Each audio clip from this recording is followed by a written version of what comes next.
What's up, everyone? Welcome to the Champion Living Podcast, where we believe that consistency, perseverance, and not taking life too seriously are the keys to success. I'm Doug, the founder and owner and head coach of Champion Living Fitness. Each week, I'll be joined by my coaching staff with the vision of providing trustworthy information about fitness, nutrition, and mindset, and how this all applies to being a professional rodeo athlete, as well as people from all walks of life. Are you ready to become a champion? Let's go.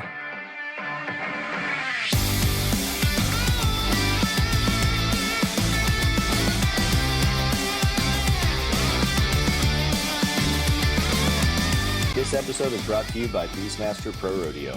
Rodeo season is right around the corner, and it's time for you guys to gear up with the best. We're proud to partner with Beastmaster Pro Rodeo, the go-to source for top quality gear that keeps you riding strong and performing at your best in the arena.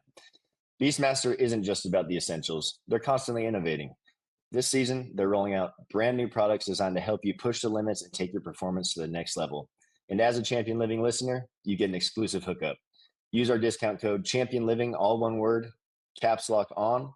It's going to save you 10% at checkout on your entire order. So whether you're a professional or just getting started, Beastmaster has the gear you need to tackle the season ahead. Head over to beastmasterrodeo.com to gear up with the best for this upcoming season. Joe, how are you, buddy? I'm doing really well. How y'all doing? Man, we're doing really well. Thank you for being with us today. For everyone listening, Joe Ernst is the current head of athlete development and outreach for the PBR, and him and I got a chance to link up last week and chat about some things, and I loved all the things I was hearing, and I think that all of our listeners will really enjoy hearing about this side of the PBR and rodeo, because everyone knows about the competition side, obviously the events, but there's little said about what organizations and associations are doing to help the next generation and help these next guys level up. So we're going to jump into everything that you're doing and kind of get the lowdown on the new HQ in Fort Worth. I got to see a little glimpse yesterday or the last time we talked, and it's quite a cool place, man. So really stoked to have you on here. I know Paul is as well. We've had a lot of conversations about things like this. So thanks for being here, man. Of course. And yeah, on the new HQ, it's kind of cool. I mean, we are literally in one of the old holding pens for the stockyards. I mean, it's, all the exposed wood and beams and like the original support stuff. It's really kind of cool. It's weird. I mean, I've been a PBR fan my entire life, and walking to work, parking my truck and walking into work through the stockyards and all that stuff. It's kind of surreal, man. I mean, I was literally, I reached out because I wanted to get some lowdown from some of the old guard on the mindset of a bull rider. So I reached out to Justin McBride. He's like, no, you got to call Ty Murray on this one. He's the dude. Yeah. And I sent a text to my fiance and I said, I got to reach out to Ty Murray. And I was like, the big wide eyes. She goes, do you realize what just happened? I'm like, what? She said, one legend of the sport referred you to talk to another legend of the sport. It's like, it's still almost 4 months in. It's still kind of surreal. So it's a lot of fun. I can honestly say, I was saying this to my buddy who was visiting this weekend down here. I said, this is the first time I can honestly say I don't work a second of my work day. It's just all fun. Yeah, that's the best. That is the best. Hey, I want to touch on something really quick because, you've been a PBR fan your whole life, and getting to meet Ty. And I met a lot of people I thought were my heroes back in the day, not just Cowboys, like musicians, lots of people, and they aren't always what you expect them to be. But how cool is it meeting Ty? And I'm just assuming that your experience was the same as ours. He is everything that you could ever pictured, right? Like, he is the epitome of the role model that I think we all looked up to. And it's just such a cool deal to meet someone real like that. I mean, when you think of, and I'm not going to get political, but if you think of where our country has gone over the last couple decades, and, I think where I would assume that this group would mostly want it to go, he is the epitome of what an American cowboy is. Good manners, tough as nails, no bullshit. Sorry. No, you're good. No, you say whatever you want. Almost everyone here that I've met is just a solid human being. And I think that's one of the coolest things. I spent a bunch of years at Peloton developing their distribution centers, and that was nothing like this. Yeah, I bet that was very different culture, if you will. And I'm an outsider, so it's kind of taken me a little bit to kind of get these guys' trust, but it's slowly coming around to where, they're reaching out to me to help me rather than me having to reach out to them. And this is going to be something really special and something that this sport needs in a big, big way. That's an interesting point that you said, like them reaching out to you to help you. Like that just kind of sums up the rodeo culture in general. Like everybody's always willing to lend a helping hand, or even give you the shirt off their back, literally. Yeah. And that's why we all have fallen in love with the sport, and as athletes, and now as coaches. And I think that culture just bleeds through and continues on, no matter what stage you're in. 100% Absolutely. agree. Give us a little background, Joe. Where are you from? So, okay, so this is the weirdest. This is going to be the weirdest soliloquy ever. So I grew up, born and raised in Buffalo, New York. Right and on. I was always the dude that thought I should have been a cowboy, even though I love it. So I moved my ass as fast as I could to Texas, and then ended up in Denver. Now I'm back in Texas. My background primarily, and I just give you the cliff notes. I think the reason that they hired me over some of the other candidates that they had, and I've been in the past couple of months, found out kind of who these other guys were that I was competing against the job. And I'm not going to name them, but it was like, holy shit, I beat that guy for this job. They didn't really care so much about the bull riding knowledge. They wanted a guy that could recruit, could put together camps and clinics and do all that sort of thing. And I have a vast background in that. I've been playing lacrosse since I was knee high. And I coached the collegiate at the NCAA level for 10 years. So I have a ton of recruiting background. I recruited probably close to 10,000 athletes in my 10 years of college recruiting. Obviously not to me, but started with a pool of 10,000. And the other thing is that I'm co-founder with one of my really best friends of one of the largest fall lacrosse tournaments and clinics in the country.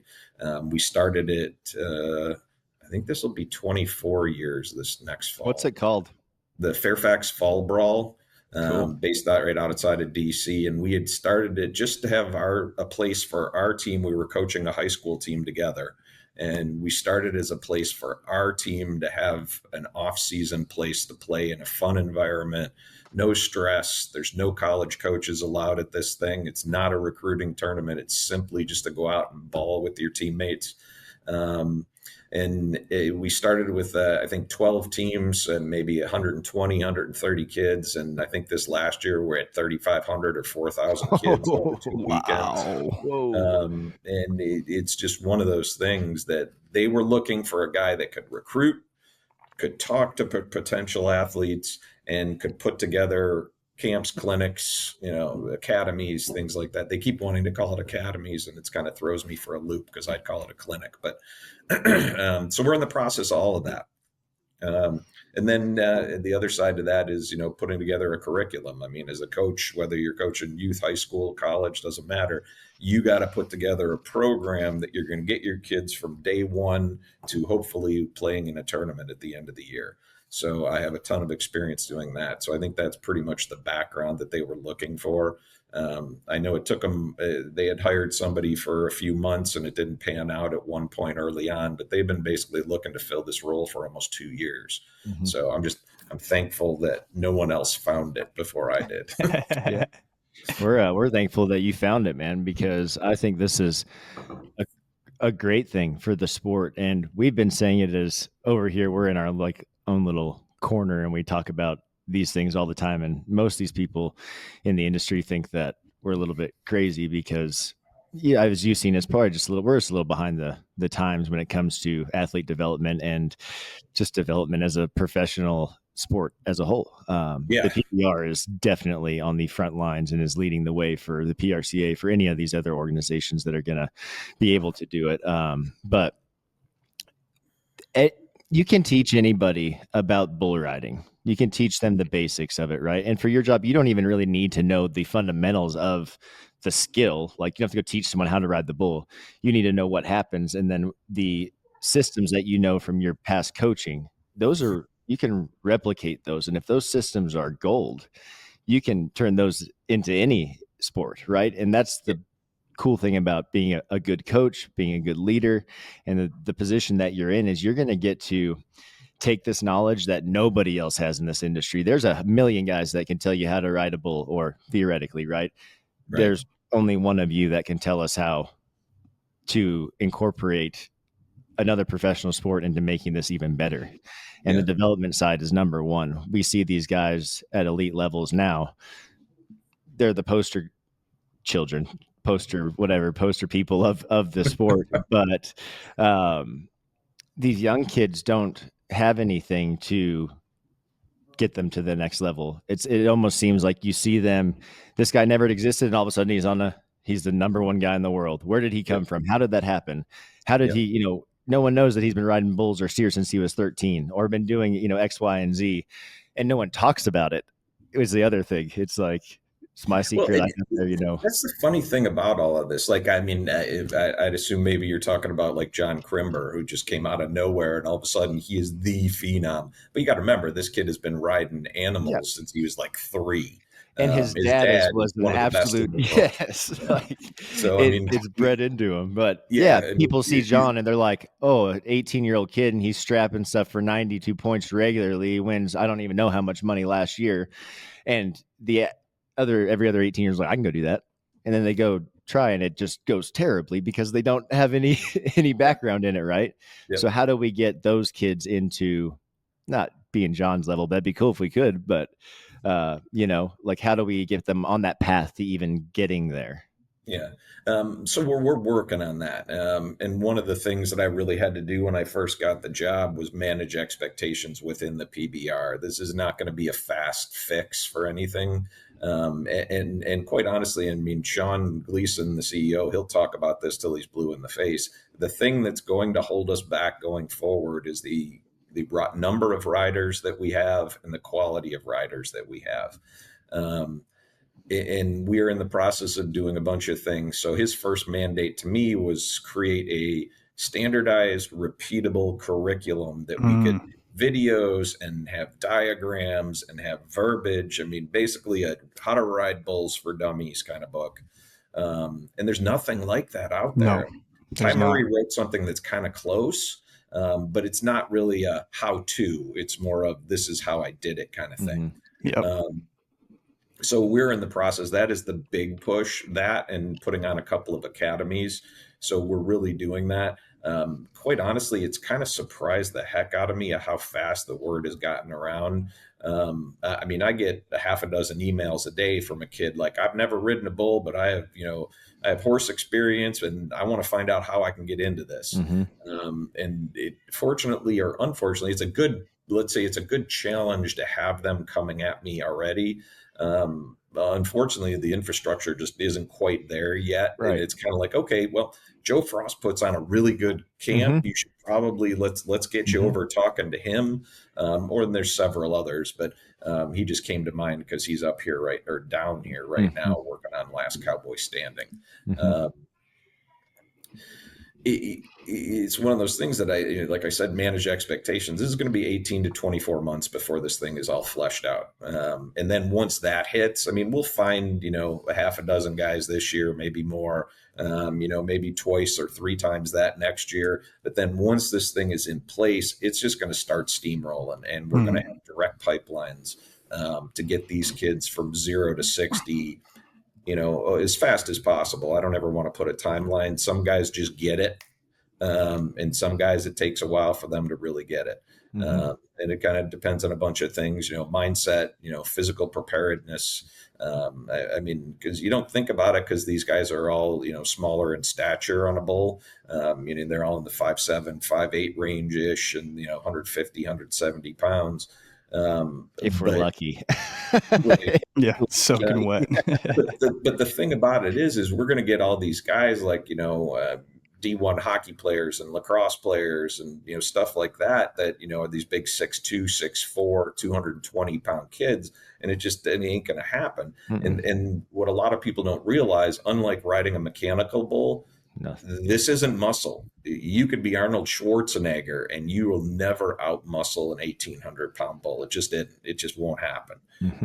So, I mean, it's the guys that, when I say physical conditioning, I'm talking about the right kind, mobility. I mean, yoga. I mean, as weird as it sounds, you got a bunch of cowboys, with a couple of teeth missing. And, if you're JB Mooney, a cigarette hanging out of your mouth or a lip full of chew, and they're doing yoga in their living room by YouTube or whatever. But I mean, mobility and flexibility and core strength and balance, those are the things you got to work on. And a lot of athletes just don't work on that stuff. They try to get bigger, faster, and stronger. So finding the right dudes, in terms of body size and stature, as well as, having at least started along the lines of conditioning the correct way for bull riding, that's going to be a real challenge, I think. So we're putting together a ton of stuff in terms of not only the technique of riding bulls, but how do you prep yourself to ride a bull? And, I mean, JB Mooney will tell you till he's blue in the face. The thing that made him the best at what he did was he stood on a half inflated basketball to get his balance and his core strength. I mean, you don't need a lot of crazy equipment to get strong for this sport. Yeah, Joe, I've got chills from just a few minutes ago. You were talking about, getting a half a dozen emails a day from kids that want to learn how to get into the sport. That's quite literally how I started. I was that kid 22 years ago sending those emails. Nice. I found that Become a Bull Rider tab on PBR's website. That's how I found out that I could get involved in the sport. I didn't come from a rodeo family. I didn't come from, we owned horses, but like that was about it. Nobody around me rodeoed. We were about 45 minutes from Chicago, like, the farthest cry away from cowboy country. And when I found that tab on the website, I just started digging and knew that like there had to be something. Luckily for me, I'm too stubborn to ever give up until I figure it out. But like there was no path. Like there was no clear like what's the next step. And so, luckily through a lot of internet searching and phone calls, I was able to get in touch with some people and figure it out. But so like that fires me up, because that's the whole reason that we do now what we do, is so that people don't have to have the same heartaches and struggles that we went through in our careers. And that's what's happening. Like you're literally taking my story and you're going to flip it around to where it's now there's a clear path to get there. Yeah, and we've done a bunch of stuff. One of the first things that I wanted to do, and we did accomplish that, is we revamped that whole page that you went to. It was buried at the bottom, like in a little one-liner, next to. I noticed the other day it's at the top bottom. now. So yeah, now if you go up and you click the Riders tab at the top, there's a Become the Bull Riders, and we've revamped the page so it's easier to use. And it was just paragraph after paragraph after paragraph before, not a lot of direction on actually where to go. So we've gotten that all revamped, and I think that's helped with, these emails that are coming into me. And I will tell you, you said you got chills. Dude, I live with constant goosebumps walking around this place. It's crazy. I mean, it'll wear off at some point, I assume, but it still hadn't. My goal is to make the path the easiest as possible to get into it. Once you're in it, then it's up to you to work your butt off to get there and become good at what hone your craft, I guess.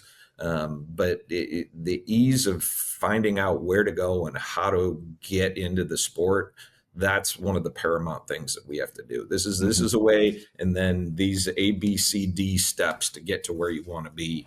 And once we get that all put together, which at least in terms of the contact, we're pretty darn close to good. That's going to open the doors to, I think, 1 million kids. Because not only the guys, like you said, actual guys that have experience riding bulls or riding equine, but the guys that are wrestlers in college that, they're really good D1 wrestlers, at the lighter weight classes, but they're not going to make the Olympics. All right. So what do they do if they still have that competitive fire in them? come ride bulls, man. You can make a few $1,000,000 before you're 30 and you use your college education to move on to your next career. At that point, you're set.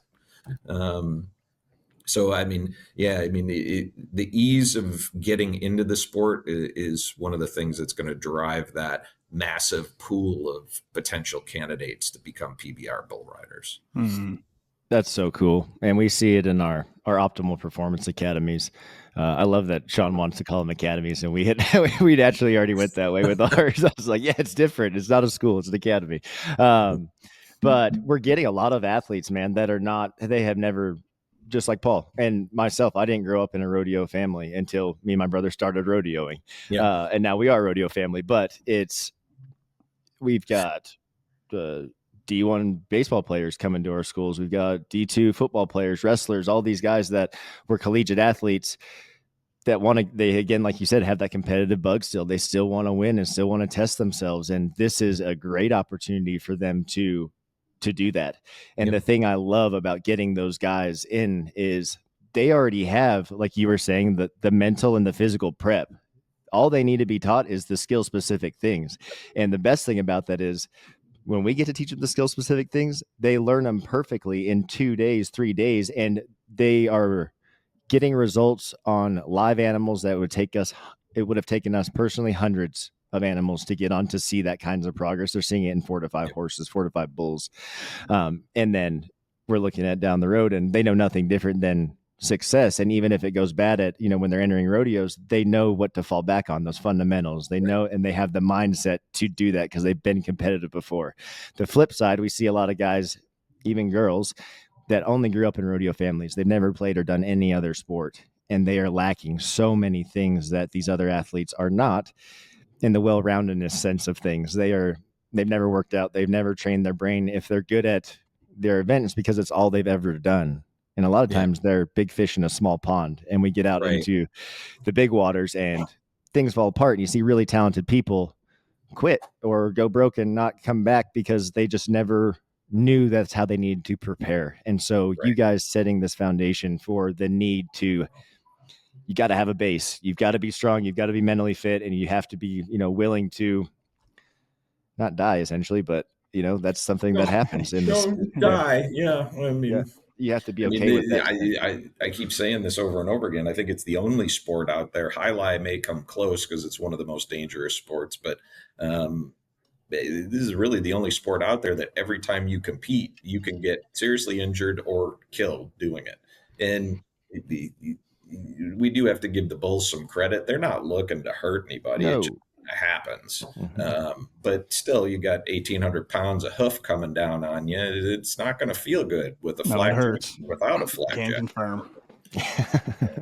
I mean, you could see, Krimberg broke a couple of vertebrae, 4 weeks ago, 3 weeks ago? And he had the protective gear on. It's a lot of force coming down on a small body. Yep. And that's why the physical prep is so important. And, you're talking about these guys being 5'6", 5'7", 5'8", about the average height, and, 160, 170 on the weight. And what we have run into is usually we're getting guys anywhere from 5'7" to 6 foot, and they're coming to us at about 140 pounds. And they're dealing with a ton of injuries. They are just constantly getting injured and they can't figure out why. And their first mindset when we ask them, what does your training look like? Well, they think they need to be as light as possible to win or to ride better. And it's just because it's not their job to know. They're not personal trainers. They're not coaches, right? You're a bull rider. So hiring someone that is a professional allows you to hear the actual reasoning that we train certain ways that we do, right? And having that muscle is actually a really, really good barrier for protection. It's going to add a lot of protection to those bones, and the muscle helps. And we've seen it over and over. Muscles, man, saves guys from what usually would be a terrible wreck. Would have them out for 6 months, a year, and they're back in a couple of weeks because they train that way, right? And the mobility, like you were talking about, is the huge part of that deal, is keeping them strong in all these end ranges of motion, right? And it's just so exciting for me, man, to have someone in the office that actually understands what is going on in the sport, because in the past, up until now, it's been the opposite. Guys that know bull riding and know nothing about actual athletics and professional sports. So it's refreshing, man. I'm really enjoying this. Yeah, and Getting to hear about I it. think one of the big drivers in all this was the teams concept.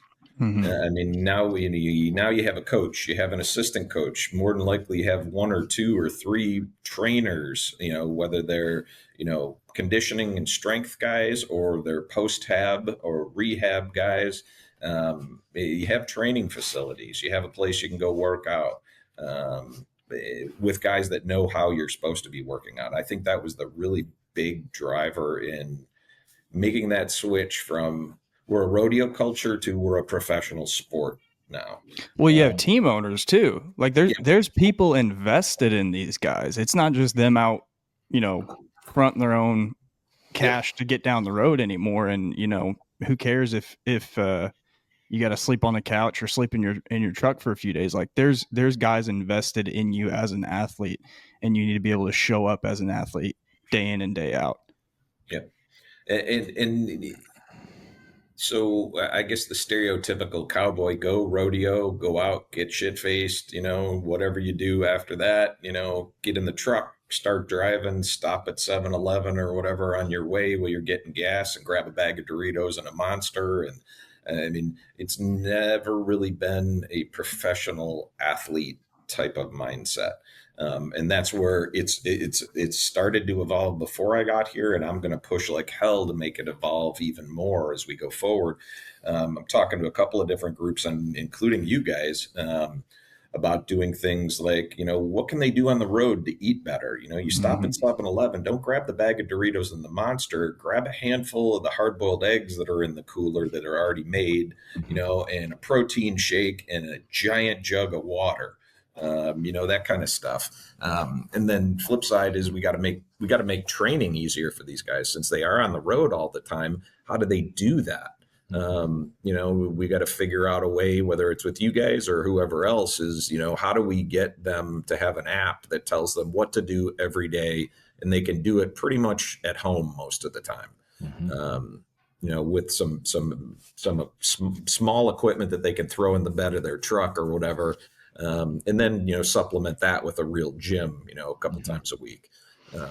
So, I mean, I think all of these pieces are just kind of miraculously for me falling in place. I mean, I get to meet you fine guys, and you guys already have an app developed and, stuff like that. So, I mean, that's the biggest thing is infrastructure. I mean, putting the actual skills or workouts or dietary requirements or whatever it is, that's the easy part. It's the infrastructure that's the hard part, and the expensive part. So, I mean, it'd be nice to hopefully put together some sort of a partnership with you guys to help with the workouts and potentially the what's good to eat at 7-Eleven or Piggly Wiggly while you're driving down the road. Absolutely. We since our last combo, I've been all fired up. So me and Paul have been adding another bull riding program to the app.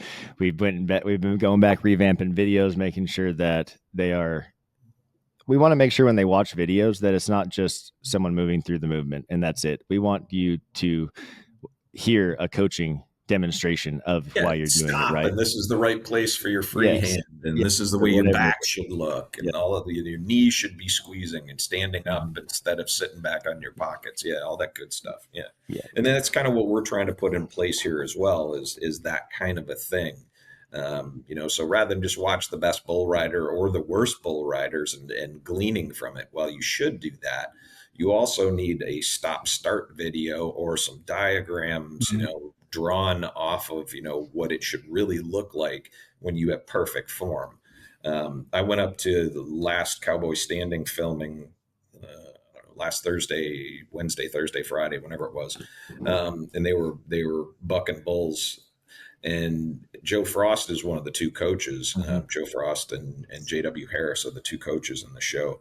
And Joe Frost spent, I don't know, a good hour with me, and we got on a Mighty Bucky, and he showed me the correct way the posture should be and where your hand should be. And, he talked to me. I mean, they kept saying, you got to be standing up. I'm like, how the hell do you stand up with no stirrups? And he's like, okay, well, this is how you do it. You squeeze your knees together and, you kind of press yourself up. And so it's neat that after 3 months of being remote in Denver, and it's really hard to do this not face to face with these guys, to now I'm here and I'm going out and around to the different guys and their ranches, or whether they're filming LCS or whatever they're doing, and actually getting them to show me what you're doing, show me what this means. And it was really eye opening inside of an hour, I can get on a Mighty Bucky and probably hold my own for 8 or 10 seconds. But you should be able to do it longer than that. But I'm old as shit. So my hips are not flexible. Hey, I was going to say, man, that's pretty dang good, because I get on them at the school just to jack around, and every time about 5 seconds. And I'm like, bro, whoa, this burns. Like, this is tough.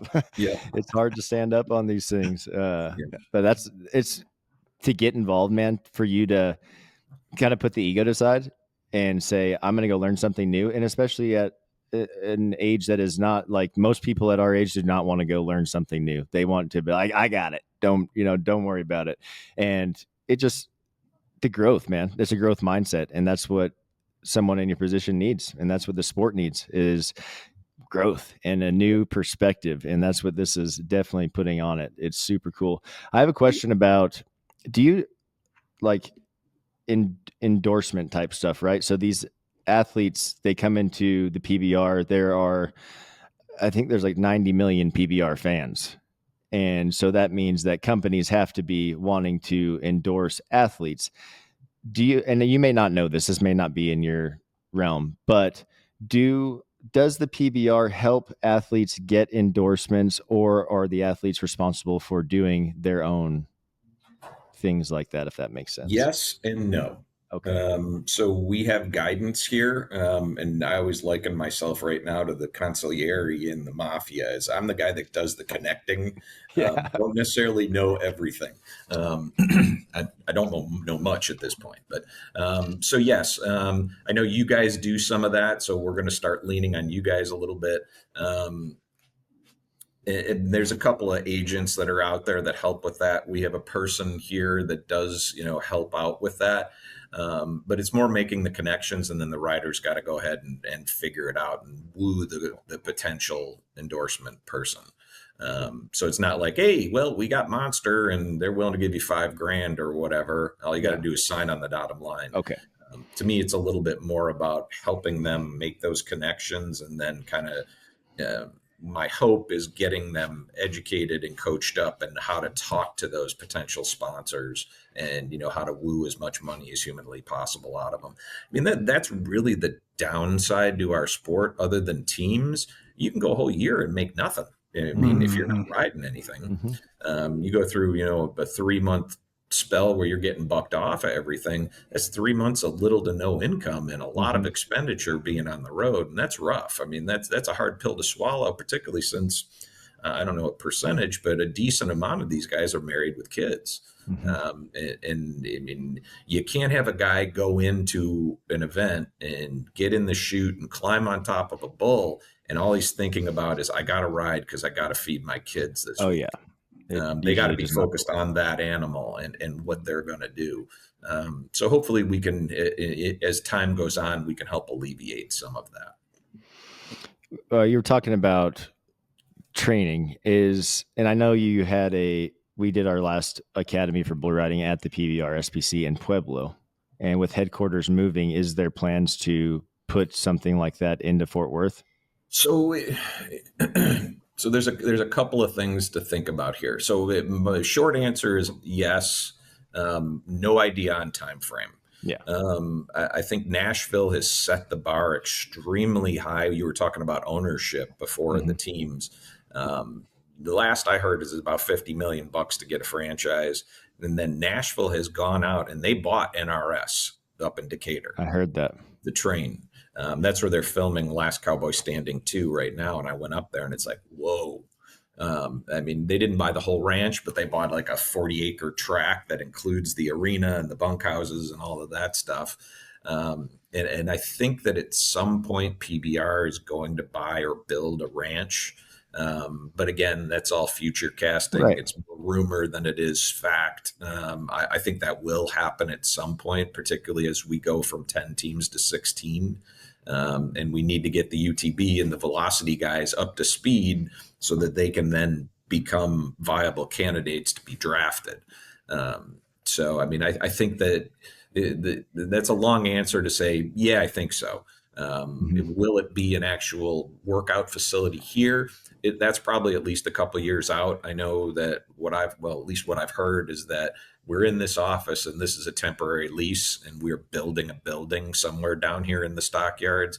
Once that gets built, I'm hoping they have something similar to the SPC. But remember, that was in conjunction with some football program near Pueblo. It wasn't just a PBR deal. So I'm hoping that, at some point we do get to that point. I think it'll be really tough for us as a professional sports organization to continue to excel and grow and build more fans without getting our athletes where they need to be. Yep, exactly. Paul, did you have something? I did, and it's gone. I can see you wanting to say something. I got something. I'm glad you circled back to the teams because I got to be involved with the Ridge Riders for the first 2 years, and then this is the third year of teams we just wrapped up, so they're about to start year 4. Is that correct? Correct. Yep. Okay. It's really interesting to see the owners and the coaches that understand how the culture of a team actually works in a sport that has been individual from the very get-go, right? None of these guys have ever had to work on a team. And so you get a lot of flack, people talking shit about the setup, how it works. This guy only gets on bulls that go into his hand. Well, yeah, it's a team. That's his strength. That's the whole point of it, right? Is to make out their strengths. So, along that, I mean, I think we talked about this when we had our conversation the other day, is as a guy that's been, pretty close to a lifelong coach, whether I was volunteering at, youth or high school, or I was a professional coach at the NCAA level. It's really fun to watch the evolution of the coaches. They started off, year 1 was basically a 5-on-5 UTB event. They put a bunch of guys together. They went out, they rode, highest score wins. Year 2, they started figuring out rosters and monkeying with them based on different events and, changing which guy rides what bull into what hand, et cetera, et cetera. And last year, I swear to God, these coaches, they were throwing the red challenge flag just to get under the skin of the other team or the other coach, or throw the guy off of, his mindset on the bull. It's been really neat to watch the evolution of the coaching aspect. And I will tell you, almost to a man, almost every one of the coaches has said that the hardest thing they've done in a long time is figure out how to coach a team. So that's one area that I keep offering my expertise at, if you will. I can help make them better coaches. All they got to do is be willing to listen, and they are. But yeah, it's interesting to see the dynamic change from rodeo culture to team culture. It's really kind of cool. I remember my question now. So you mentioned the move from 10 teams to 16. Is there a timeline, or do you know of one, or is that something you can even disclose as like how at what rate, or when is that going to happen? I think a lot of it is dependent on me. Not exclusively, but we need the dudes. Can we get the athletes up there? So sat down and talked with Sean for a while, and it's going to be in the next few years. Other than that, I really don't know. Part of it's going to, like I said, going to be dependent on who I'm pulling in and how quickly they ramp up, or if we can take the bottom half of the velocity guys and train them up to the point where they're now UTB caliber guys and we're moving them towards a draft. The other thing is, and I'm super stoked about this and also pretty, I'm leaving Sunday for Brazil. We're going down to do a combine in Brazil for 3 days. And a representative from every team is going, and they've set it up where there's like one day I think is just unrestricted free agents. Another day is guys that have been draft eligible but haven't been drafted. And I think there's a third day that it's like all the champions from the different events down in Brazil. So super stoked about that. I'm not loving the travel. It's 10 hours in a plane. And then once we land, we got 6 hours in a van to get where we're going. So Um, But I mean, some of this stuff's going to be dependent on that too. I mean, right now, I think the last I heard is we're about 40% Brazilian, at least at the upper levels, and we hope that that stays the same. But we also hope to, kind of get a few more of those Americans as well. We don't want to become Brazil dependent. But then you got guys like Fielder coming out of Australia. So, I mean, and we got a couple of guys coming out of Canada. So this is going to become a much more well-rounded, globally type of sport. And I think my tagline on Instagram is something like "searching the world for the most elite bull riders" or something. I don't remember what I put. There's a difference, and I don't know if it comes from the culture or what, but we experienced it when we did our school in Australia, or our Optimal Performance Academy last year in Australia. There's a hunger to learn and get better that's present there that is not the same in the United States. And I would say it's the same in Brazil. I guarantee it. The guys, we do schools all over the country here, and you got to kind of tell guys like, hey, you need to put your rope on this animal, like this one's for you. Like, when we did the school in Australia, there was no downtime when it came to bucking animals. We never had to tell a guy to put a rope on a bull. Every bull, like 11 back in the preloads, had a rope already on it. Yeah. There was no waiting. There was no messing around in the buck and shoot. Like the guys were ready to learn, and they were going to get on as many animals as they could to make sure that they got the most out of the time there. 100%. And I think that boils down to culture. 1,000%. I mean, and again, I promise not to get political, but I mean, that's it. Americans, for the most part, I mean, and this is a generalization, not necessarily rodeo guys or Western culture guys, for sure, things like that. But I mean, we've gotten soft. I mean, I noticed that's one of the reasons that I got out of coaching collegiate lacrosse is, I mean, the NCAA came down with the rule that if a kid threw up in practice, he had to sit out for 6 hours. And I was like, Jesus, my whole goal for my first day of practice is nobody leaves till everybody pukes. Yeah. I mean, I had guys sticking their finger down their throat to end it at like 4.5 hours in. But you got a couple of things. I think that the Australians, and I don't know them all that well at this point, but I think the Australians probably have a little less of that, diversity, equity, inclusion kind of thing. They work hard for what you want and go after it, and just keep your mouth shut and keep working. And then the Brazilians, I mean, you got to remember the socioeconomic areas with that is, I mean, they're helping to feed their families back home. And it's a way out of poverty for them. Yeah, and ranch kids, for a lot of them anyway, wealthy. They don't really worry about where their next meal is coming from, kind of thing. Yeah. And I'm not saying that's for all Brazilian riders, but I mean, when you start talking about Central and South America, they tend to be less economically fortunate than in America. Even the lower income people in America are doing pretty well by most Central and South American standards. So, I mean, there is that hunger, I mean, across the board. And I think, again, not getting political, but I think you're going to see a shift in that in the next couple of 10 years. There's also a grittiness over there that we saw. Like these kids, these guys are, their lifestyle is majority of it's manual labor still. A lot of these guys are all outside working and doing work, and you come over here and that's just not the case. Most of these kids have been on the sofa playing Xbox or whatever. And you have to teach them grit almost at these over here. And over there, they're so damn tough, dude. There was one kid in the bareback riding. I had to make him stop getting on because he would literally just wreck himself out so bad, but you couldn't kill him. He's, I want another one, mate. Let's go. I'm like, dude, like I can't have this on my conscience that we're getting you on another one. But they want to win. They want to be successful in what they're doing. And also the big difference was that was the biggest academy we've ever done. We had horse riding. It was like 35 kids total between the two events, and the bull riding, I think we had 35 for the bulls. And I'd say 90% of them paid for that on their own to get there. They were investing in themselves to get there. And here we see this, in the history of rodeo, most of these schools are free. And we've talked about a million times on here, but they're free because, you got to get an introduction to the sport. That's great. But the big reason that they're free is because these stock contractors are getting something massive out of the fact of getting to test out all of their young animals with riders on them. So you're a test dummy. But that, again, there's a place in a time for all of that, right?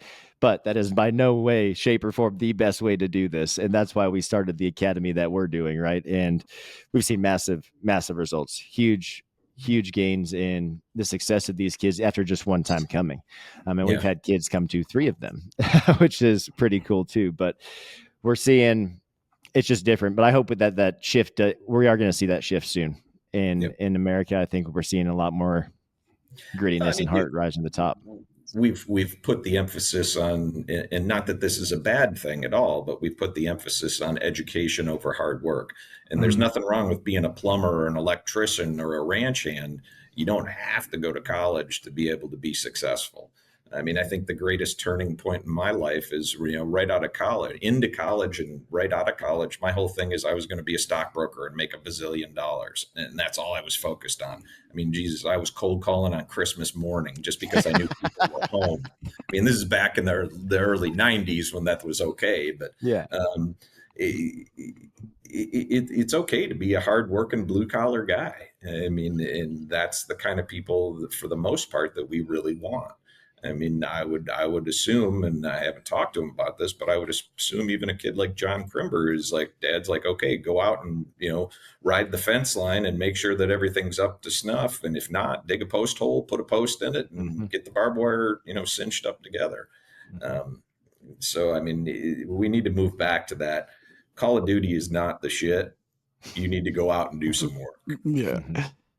We're seeing that shift. And even we just had our first kid 7 weeks ago. A lot of my congratulations. How are you even awake right now? Yeah, I don't know if you can see these bags under my eyes, but they're it's real. We're in the trenches. But a lot of my friends, we all had babies around the same time. And a good buddy of mine, his name's Wyatt Denny. He's a barrack rider, been in the NFR a few times, and our babies were born a day apart from each other. So we were chatting yesterday, and he sent me a picture of he had his kid under a stool, in like a spinny stool, and he's got like some little, like toys or something. And I'm like, that's genius, because all my kid does is stare at a ceiling fan. He goes, I'm not trying to raise any cell phone or iPad babies. And I'm like, the shift is coming. We all see that with the before us or after us, I guess. And now we're going to be making that swing back to the hard work, being outside. I had something, we got about 10 minutes left or so, but I want to talk about being an ambassador for the sport. And what I love about the PBR is it seems like and again, majority of these guys are Brazilian, and half of those guys do not speak English very well, but they are competing at a level, they are winning, and they're having to get on a microphone and talk to masses, to a lot of people, right? And I can guarantee it's the most uncomfortable thing for them ever, because they don't know the language. However, if you flip on the Cowboy channel and look at an everyday rodeo and watch the interviews from an everyday English speaking cowboy, they're way worse than what we're getting from these Brazilian guys that can't even speak English. So and I'm joking, but also I'm not joking, because some of the things that you see are just like, whoa, we need some major help in the media training inside of this. And you can see with you guys, I don't know if you do it with everyone, but there's definitely media training going into these guys that are in the PBR, because they're, again, having to be in front of a camera a lot more often. But do you know what that looks like, or how that works for getting them training? Or if I don't yet, we're working on a bunch of different pieces besides the physical conditioning and the mental conditioning and the skills training. One of my hopes and dreams for this program is also to teach that kind of thing. How do you go out and find sponsors? How do you put on an effective interview post event or during event? And also, what do you do after rodeo? I mean, let's get some skills training, and, let's partner with some welding schools or something like that for guys, or let's establish some bonds with some colleges. So once you're done, if you didn't go to college right out of the gate and rodeo at a college, you can now, put your 10 years in the PBR, make some money, and then move on and go back to school. Whether it's Phoenix or whatever it is, doing online stuff, but helping them post PBR. So we'll kind of see where that goes. That's a hope and a dream. And we'll get it done. That's probably secondarily to the curriculum and the academies and things like that, but we'll get there for sure. I love how much thought has gone into this for you. Like the after part of rodeo, man, is so crucial. And I went through this in a way that I did not love. I had an injury that happened to me. I broke my back, horse flipped over with me, had a spine fusion, and my career was done. Right. I didn't get to choose when I left. And I was 22 at the time, and my whole life revolved around bareback riding. Like that's all I thought, slept, dreamed, ate bucking horses. And when it was gone, I hadn't ever thought about a plan B or a step 2 or what there was. And so I went through a lot of depression for a year or so, not really knowing what to do. It messed me up. But on the flip side, once getting through that, everything is awesome. This is why I'm doing what I do now. But getting to have that conversation with a lot more people that have been in those shoes. So many guys went through that same exact thing and even spiraled further than I did during that time. And so one of our goals is to mitigate that, to prevent that. And the way that we do that in our teaching is we get them thinking about the after rodeo. And we say it firsthand because I've been to a million schools, and I remember being that 18, 20-year-old kid listening to 35-year-old me saying, hey guys, this isn't going to last forever. You really need to think about X, Y, and Z. Yeah, me shut going, up. yeah, I'll do exactly. this forever. Spot on. Yeah. I'm invincible. Yeah, you old ass. You don't know what you're talking about. Well, it's really neat you bring that up. So little known fact about me, I'm almost 10 years sober. And found a group. I don't even remember how I found them, but it's called Sober Cowboy. And we have a pretty, what's her name? Lacey. Lacey, yes. Singleton, right? Yeah. Yep. I mean, yeah, heck yeah. Wearing a hat patch. Yeah, she chats with our team pretty regularly. Good. So, I mean, that's a worthwhile endeavor. I mean, and I liken it to AA for Cowboys. It's a safe place where they don't have to be out in the general public and, deal with you tie the bull's nuts when you ride a bull. And, that sort of thing. So it's pretty neat. And I've always been a big proponent of the 12 steps, whether it's for, addiction or it's just learning how to deal with life, because addiction is an addiction without your brain going overdrive. And learning how to let go of things and write them down and throw them out and, say you're sorry when you screw up and stuff like that. But yeah, I mean, the fact that, guys will go through and like you, I mean, you were in your early 20s and your career got cut short. I mean, that's a hard pill to swallow for anybody, particularly in a sport where you bust your ass for one single thing. I mean, college lacrosse players, they play lacrosse, but they're also studying and, doing whatever else and preparing for a career. Most of the rodeo guys, that's all they do since they were 15 or whatever. So yeah, I mean, getting into the point where we can adjust these guys appropriately, from a physical, a mental, and a post bull riding career, I think that's of paramount importance, and that will draw people to us. Hey, these guys care about us as riders, not just as a commodity to help make PBR money. And I think that's really important. Absolutely. What about last thing, like financial planning type thing? So we run into this with not necessarily our students, but friends of ours that have won massive amounts of money rodeoing, right? Let's go say you win the American, you win, $1 million. I would say the tendency, about 80% of those people are going to be through that million in a couple of years, right? Buy a giant truck, buy a Rolex, right? Go buy all these things. Put a down payment on a ranch that you can't afford the payments on, that kind of thing. Yeah. And people just aren't educated on investing money, and I'm not educated either. That's why I have a financial planner or an advisor, right, that can help me. And that's what I refer to all of my athletes that win money like that, is go think about the future and invest that stuff. And I got to see it firsthand with my brother. My brother was the first one to win the American. And so first year he won the American, 1.1 million, 3 horses. So 24 seconds or whatever it is. And he was 21. So he's a baby, and he had the wherewithal to, my dad is very savvy with money. And he's like, take this and do and invest it for me. And so he got a financial planner. His financial planner said, take this 100,000 and go spend 10%. it. Yep. Go take it and go spend it. And he said, take this and we're going to put it towards taxes. And the rest of that we are going to set up. So when you are 45 years old, you can do what you want to do, whether that's own a business, go work if you want to, but you're not going to have to worry. Yeah. and that's just not enough people are hearing about that, and the ways that we can actually make our money work for us. And as a sport that is, man, sometimes it takes every dime to get to where you're going, and you're winning just enough to get to the next one. It's tough. And so is there any kind of financial advising / planning that you guys are planning on implementing in the future, or if you do it currently? I can't speak yet to whether we have a component in that. My guess is probably not at this point. Are we going to develop that along with the post PBR kind of mindset? Yes, we absolutely will. And hopefully we'll, find some guys, inexpensive financial planners that these guys can do that with. I mean, that was my first thought before you even said it, is take 10%, play with it, put the rest away. Yep. You get it.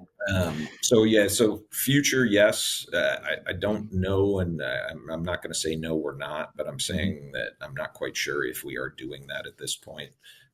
But that is definitely something that needs to be in the whole well-rounded bull rider at some point, for sure. I mean, Crimber in his first 13 months won $1 million. I think about him all the time, and I'm like, I prayed to God that he is doing the right thing with that, because he is going to be A-okay in whenever he wants to be, man. Like, he has 2 more years like that, and you invest it. Like, just go ride bulls because you want to and have fun, and you'll just keep winning and just keep being smart with it, and you're gonna be able to do whatever you want. I mean, at 19, he's already made $1 million. My guess is that the $7 million. We aren't even counting endorsements, right? Like, that's just riding. Right. Like, so sky's the limit here. Yeah, the $7 million man will not be the biggest earner in PBR history anymore at some point down the road, is my guess. As long as Crimber can stay healthy, he is going to make a buttload of money. And my understanding, he's only been extravagant with one thing. I've heard he bought a Rolex. Hey, and that's an investment. You're literally wearing your investment on you. Like, you need money? Go get. There's 10 grand, dude. There's 100 grand. Like, that thing is worth what you paid for it, if not more. Yeah. And my understanding is he's been pretty smart with his money at this point, and it probably comes from mom and dad, I'm saying. But you get 18 years old and you got $1 million in your bank account, man. You were going out and buying that 350 that's blinged out, and you get it lifted and all that good stuff. But if we can guide those, it's like the college kids that go to college, and these silly credit card companies market the hell out of college kids because their credit is still good, and they get a buttload of credit debt, and then there goes their credit. Yeah. So hopefully we can steer some people away from that in the Western culture. Yeah. That is the goal. And man, to hear about all the things that you have already thought about, and to be honest, man, we've talked to a lot of people in this realm, these people that are creating these new development programs for rodeo athletes, and nobody has thought even about 2 of these professional skills that you have. And to see literally every skill that we have in our academy, you have on your radar, is exciting to me and really fires me up for the future of the PBR, and in getting more of these young athletes involved in what you're doing. How can people follow along with you guys and find out the become a bull rider? So for right now, they can go to pbrevo.com. Right. So it stands for PBR Evolution. Rider.devgrp. So Rider Dev Group at pbr.com. Okay. We'll put that either in the way, show notes. there's my contact info is in the Become a Rider. So I mean, either way, they can get directly in touch with me. They can go through the Rider Development email. My phone number and my email are on the Become a Rider page. And then I will walk anybody through whether, they're already a bull rider and they want to sign on to PBR, or they've never done it before and they want to learn how. We'll walk them through that process. It's a little, just so everybody understands that listens, it's still a little clunky because we're still developing that infrastructure, but we'll do our best to get you where you need to be. And, and I anticipate in the next 6 months, we'll be pretty squared away for the most part on how to get you from 0 to 60. Awesome, man. That's fantastic. Joe, thank you so much for coming on today, brother. We're definitely going to have you back as you kind of evolve this development program over there, and kind of have you on for all the changes that are coming up. And I'm excited, like I said, for PBR. I am completely stoked, and hopefully we get to know you guys a little better, and we develop a solid partnership, and we work together to develop the best bull riders in the world. Amen, man. We're really looking forward to it. And everybody listening, until next time, we'll catch you later. The Rodeo Now app allows you to record, upload and catalog your rides and runs, review your performances in slow motion, and our favorite feature, if you're not familiar with your stock draw, you can search your animal by name to get all the intel you need to make your next ride a winning one. Join the rodeo revolution today and download the Rodeo Now app for free. It's available in the Apple App Store and Google Play Store. If you want to learn more about our coaches and program options, make sure to swing over to our website at www.championlivingfitness.com. You can fill out the Become an Athlete form to set up your free consultation and have all your questions answered by a coach.